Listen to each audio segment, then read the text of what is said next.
Hello everybody. Today we will read water resources. Okay. We have already done land resources. Now we continue our chapter water resources. Water is one of the most precious resource. कहता water जो है वो हमारा बहुत precious resource है. Earth is also called a waterly planet. Earth को भी वाटरली planet भी कहा जाता है और ब्लू प्लैनेट भी कहा जाता है. क्यों? क्योंकि अर्थ का 70% ऑफ द सरफेस, अर्थ का 70% सरफेस जो है इज कवर्ड विद वाटर. ये पानी से पूरा कवर्ड है. और जब स्पेस में से आप ऊपर अर्थ को देखते हैं तो अर्थ ये वाटर जो है ब्लू कलर का दिखता है, तभी अर्थ ब्लू कलर की दिखती है. About 97% of the earth's total water is in ocean and seize.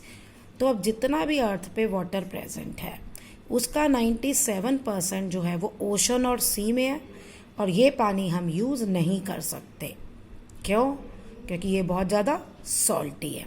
वही this is saline water which support incredible biodiversity of marine life. अब यहाँ पे मैरिन लाइफ मतलब जो ओशंस वगैरह में आपके मिलते हैं एनिमल्स और प्लांट्स, वो बहुत डाइवर्सिटी है उनमें, वो बहुत अलग अलग तरह के हैं. But is not suitable for human consumption और फॉर वाटरिंग आवर क्रॉप्स. लेकिन ये हमारे उपयोग करने के लिए या हम इस पानी को अपने खेतों में दें, ये नहीं, हम इनका यूज़ नहीं कर सकते. ओके, सिर्फ रिमेनिंग 3% फ्रेश वाटर है.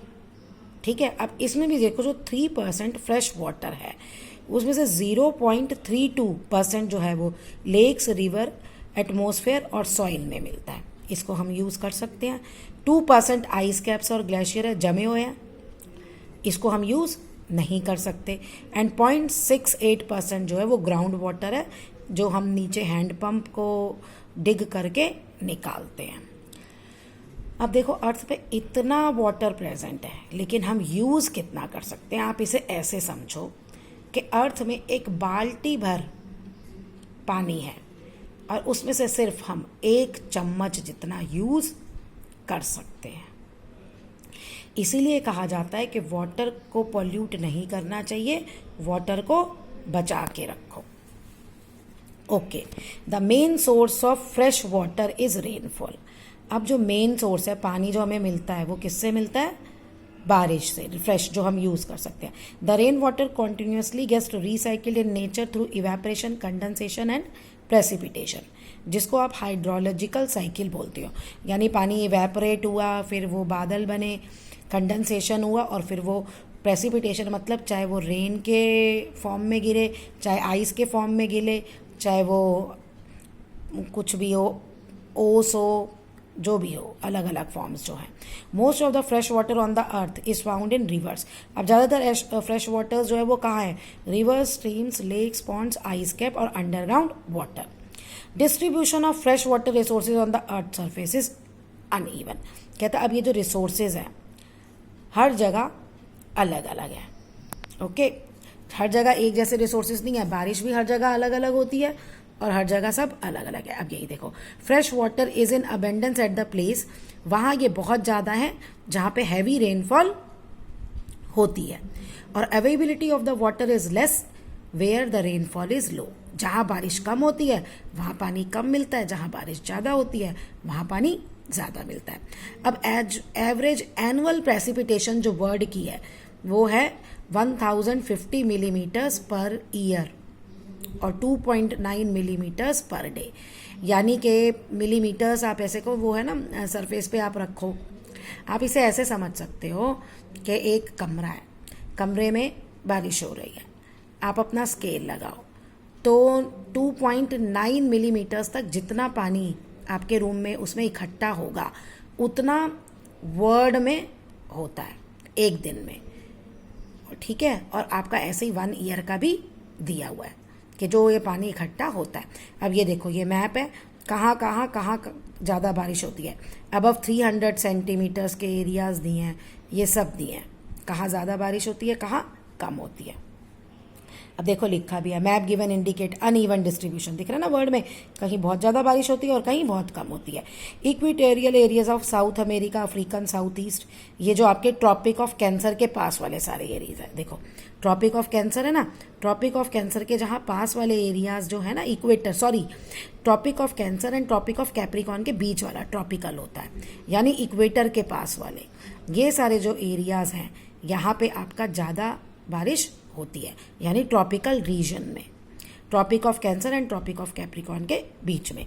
अब एरियाज ऑफ लो रेनफॉल कहाँ पे है, सहारा, ये डेजर्ट एरिया है, एलाबियन, वेस्टर्न ऑस्ट्रेलिया, कालाहारी, मोस्टली इसमें डेजर्ट एरिया है या पोलर एरियाज हैं, पोल्स के पास के। चलिए नेक्स्ट हम पढ़ेंगे pollution of water. The quality of water in some river is adversely affected as untreated industrial waste and urban waste is dumped into them. तो कहते हैं पानी की क्वालिटी जो है वो बहुत ख़राब होती जा रही है, क्योंकि जो फैक्ट्रीज से निकलता है ना वेस्ट, और जो अर्बन का जैसे हम लोगों का है, जो घरों का हुआ या जो भी हुआ, उनको हम एज इट इज़ इन नदियों में या इन वाटर बॉडीज़ में डाल देते हैं, जबकि उनको हमें किसी केमिकल से ट्रीट करके डालना चाहिए। This makes the river water unsuitable for consumption, और वही रिवर वाटर को जो है गंदा कर देता है, हमारे लिए यूज़ करना उसको ठीक नहीं है। पॉल्यूटेड वाटर कहते हैं अगर ये पॉल्यूटेड वाटर आपने पी लिया तो क्या होगा, आपको डिजीज़ हो जाएगी, वाटर बॉर्न डिजीज़ हो जाएगी, ठीक है जी, जैसे कॉलेरा, ये सब water borne disease. It also disturbs the ecosystem, और ये इकोसिस्टम को भी डिस्टर्ब करेगा, हमारे इकोसिस्टम को भी ये डिस्टर्ब करेगा। And hence serious efforts are been made to clean water in rivers, इसलिए कोशिश हो रही है कि नदियों का पानी जो है उसको साफ कराया जाए। ओके, अब आपका है multi purpose river valley project, आप इसको डैम भी कह सकते हैं। डैम होता है नदी में ऊंचाई पे एक वो बांध बनाना, मतलब एक ऊपर रिजर्वियर बना देते हैं, एक बड़ा सा टैंक बना देते हैं, आप ऐसे सोचो, जिसमें पानी स्टोर होता है, और उसी पानी को हाइट से गिराया जाता है, तो जिसमें अब क्या होता है, उससे आप वो इलेक्ट्रिसिटी जनरेट कर सकते हैं। अब यहाँ पे डैम को हमने क्या कहा है, मल्टीपर्पस रिवर वैली प्रोजेक्ट। क्यों? क्योंकि एक ही टाइम पे ये बहुत सारा ऑब्जेक्टिव्स, यानी ये बहुत सारा काम करता है। कैसे?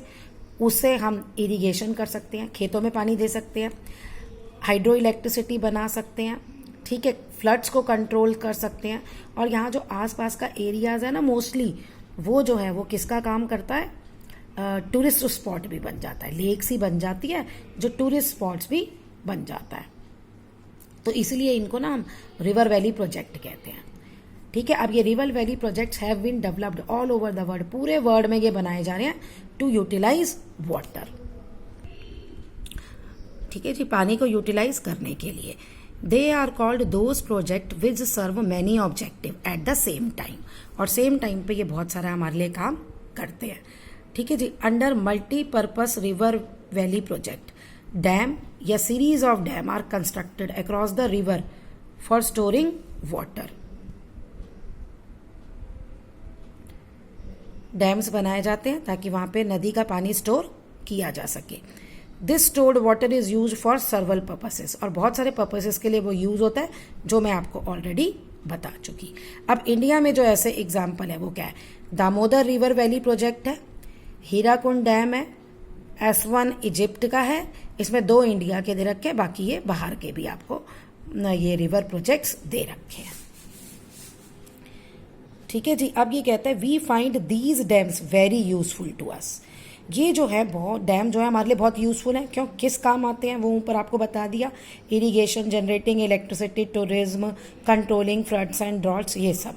लेकिन अब इनका विरोध भी हो रहा है, lot of criticism from environmentalist. क्यों? क्योंकि ये इकोलॉजिकल हमारे इन्वायरमेंट के लिए खतरा है, they are causing ecological problems. कैसे? Extensive forest submerged under water, जहाँ डैम बनाया जाता है वहाँ आसपास का जो एरिया होता है ना, उसे जो है, चाहे वहाँ जंगल हैं, पेड़ पौधे हैं, या कोई भी लोग रहते हैं, अगर लोग रहते हैं, लिखा है ना इसमें पॉपुलेशन गेट डिस्प्लेस्ड, उनको वहाँ से हटा दिया जाता है। क्यों? क्योंकि उस जगह ऊपर वो केस है तो वहाँ पे पानी स्टोर होगा और आसपास भी बहुत पानी जाता है, तो वहाँ से उन लोगों को हटा दिया जाता है। ठीक है। और जो अगर वहाँ फॉरेस्ट और जो प्लांटेशन है वहाँ का, वो सारा पानी के अंदर डूब जाता है। Rivers get water get diverted, नदी के पानी के बहाव को भी हमको भी उसकी डायरेक्शन चेंज करनी पड़ती है। इक्वेटिक लाइफ जो है उस पर भी असर पड़ता है। And flow of underground water is also checked. अब जो नीचे धरती के पानी जा रहा है, यही जो पानी बह के आगे जाता वो वहाँ रुक गया, तो अंडरग्राउंड वाटर पे भी इसका असर पड़ता है। तो ये इम्पॉर्टेंट है कि डैम्स के एडवांटेज क्या हैं और डैम्स के डिसएडवांटेज क्या है। अब वाटर कंजर्वेशन मेथड, पानी जो है हमारा इंडिस्पेंसिबल रिसोर्स है, बहुत इम्पॉर्टेंट है, उसके बिना हम नहीं रह सकते। लेकिन आपने पढ़ा ना कितना पानी हम यूज़ कर सकते हैं क्या, और पानी हम कैसे ख़राब कर रहे हैं। तो सोर्सेज जो हैं वाटर के वो लिमिटेड हैं एंड रिड्यूसिंग एवरी ईयर, और हर साल ये कम होते जा रहे हैं due to the global warming. अब ये ग्लोबल वार्मिंग की जगह जो बारिश की फ्रिक्वेंसी है ना, मतलब कहीं ज़्यादा बारिश आना कहीं कम बारिश आना, ये भी अनप्रेडिक्टेबल हो गई है। कभी ज़्यादा बारिश आती है, कहीं ज़्यादा बारिश आती है और कहीं कम बारिश होती है।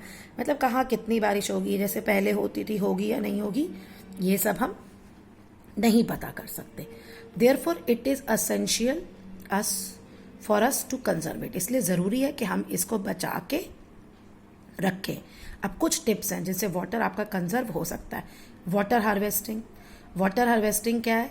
जो बारिश का पानी वैसे ही बह जाता है सड़कों में और ऐसे ही बेकार बाहर, तो आप उसको नीचे अंडरग्राउंड वाटर, एक घर में टैंक बना लीजिए, पूरे वाटर का जो आपके रूफ पे कलेक्ट हुआ वो थ्रू पाइप्स उस टैंक में डाल दीजिए, तो वो वाटर आपका टैंक में कलेक्ट हो जाएगा।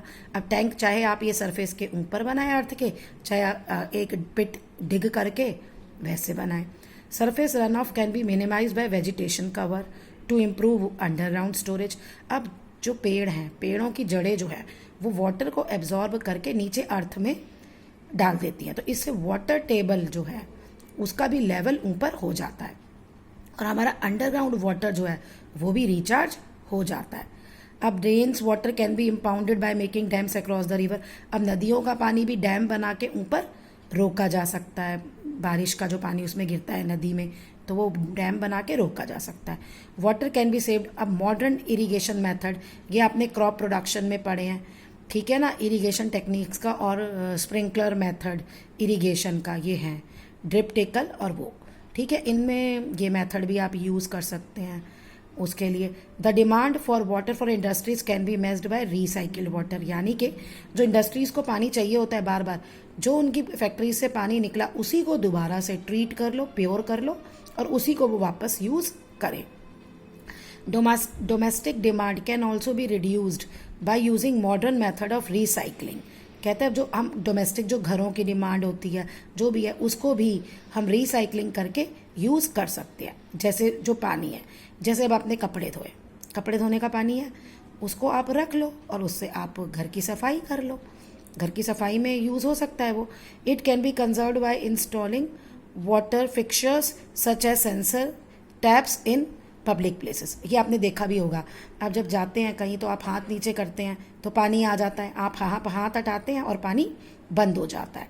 ये मॉल्स वगैरह में ऐसा सिस्टम लगा होता है ना, तो कहते हैं ऐसा सिस्टम करके भी हम पानी को कंजर्व कर सकते हैं। लेक्स एंड पॉन्ड्स का मेंटेनेंस करना, इससे भी ग्राउंड वाटर जो है, वाटर टेबल जो है वो बढ़ता है, ठीक है।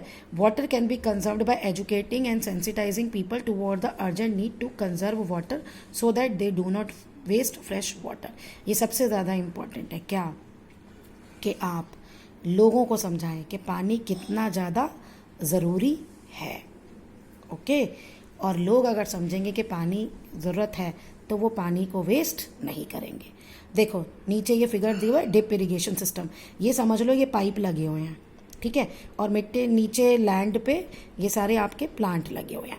अब जहाँ जहाँ पे ये प्लांट लगे हुए हैं ना, वहाँ इस पाइप में होल कर रखा है और इस होल से ना एक एक बूंद करके पानी नीचे मिट्टी में जाता रहता है उसी प्लांट के पास, तो पूरी लैंड पे नहीं जाता, तो इससे वाटर जो है वो वेस्ट नहीं होता।